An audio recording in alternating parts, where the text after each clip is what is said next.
மாண்புமிகு பேரவைத் தலைவர் அவர்களே, கர்நாடக மாநிலத்தில் ஹானூர் அருகே Anthonysamy, John rose Peter, Kumar ஆகிய 3 தமிழர்கள் அந்த மாநில வனத்துறையால் கடந்த 15ஆம் தேதி அதிகாலையில் படுகொலை செய்யப்பட்டிருக்காங்க, சுட்டு கொல்லப்பட்டிருக்காங்க. ஏற்கனவே இந்த அவையினுடைய கவனத்திற்கு இதை எடுத்து வந்திருக்கிறோம்.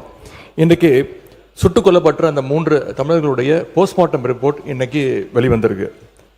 அதில் 3 பேருமே சித்திரவதை செய்யப்பட்டு மிக அருகில் நிற்க வைக்கப்பட்டு சுட்டு கொல்லப்பட்டிருக்காங்கன்னு இந்த செய்திகள் போஸ்ட்மார்ட்டம் ரிப்போர்ட் மூலமாக தெரிய வந்திருக்கு.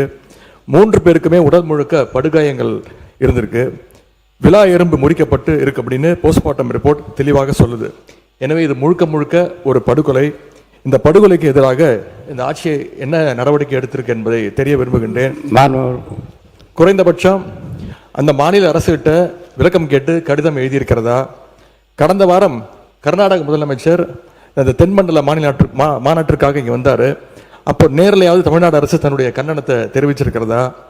கர்நாடகா மாநில காவல்துறைக்கு பதிலாக ஒரு மேல்மட்ட நீதி விசாரணை செய்ய தமிழ்நாடு வலியுறுத்தணும்னு நான் ஏற்கனவே இந்த அவையில் குறிப்பிட்டிருக்கிறேன். அது சம்பந்தமாக இந்த மாநில முதலமைச்சரோடு ஏதாவது அழுத்தம் கொடுக்கப்பட்டதா? இந்த பிரச்சனை நடந்த உடனே முதலமைச்சரோ அமைச்சரில் இருப்பவர்களோ கர்நாடகா போய் இறந்த தமிழர்களுடைய குடும்பத்திற்கு ஆறுதல் சொல்லியிருக்க வேண்டும். இந்த மாதிரியான உறுப்பினர் மென்ஷன் பண்றேன்னு கேட்டீங்க, நீங்க விரிவாக அதுக்கு நான் கவன ஈர்ப்பு தீர்மானமே எடுத்திருக்கலாம். இது 3 அமைச்சர் ஏற்கனவே விரிவா பதில், சட்டத்துறை அமைச்சர் விரிவா பதில் சொல்லிட்டாங்க, வனத்துறை அமைச்சர் அதை பற்றி பதில் சொல்லிட்டாரு. இப்போ நீங்க மென்ஷன் பண்ணிட்டீங்க, அதாவது பிரேத விசாரணையில் நடந்திருப்பதற்கும் ஏற்கனவே வெளியிடப்பட்ட அறிக்கைக்கும் கர்நாடகா சொன்னதற்கும் சம்பந்தம் இல்லை சொல்லிட்டீங்க. அதுதான் மென்ஷன் பண்ணிட்டீங்க.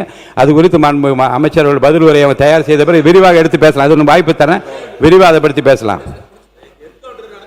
இல்லை அது சொல்லியாச்சு. அதுதான் பிரேத பரிசோதனை முடிந்த பிறகு அந்த ரிசல்ட்டை பற்றி சொல்லிட்டீங்க. அதுக்கு உரிய பதிலை மாண்புமிகு சட்டத்துறை அமைச்சர் பெற்று நம்மளுக்கு பதில் அளிப்பார். மைக் கொடுங்க. 3 தமிழர்களுடைய மரணத்திற்கு நீதி கிடைக்க தமிழ்நாடு அரசு முழு முயற்சிகளை எடுக்க வேண்டும், துணை நிற்க வேண்டும். அவங்க குடும்பத்திற்கு தேவையான நிதி உதவியும் சட்ட உதவியும் அரசு செய்ய வேண்டும் என்று உங்களோட கவனத்துக்கு கொண்டு வருகின்றேன். மாண்புமிகு அமைச்சர் அவர்கள் பதிலை கிடைத்த பிறகு இன்றோ அல்லது நாளே அவர் விவர அறிக்கை அவர் அளிப்பார்கள்.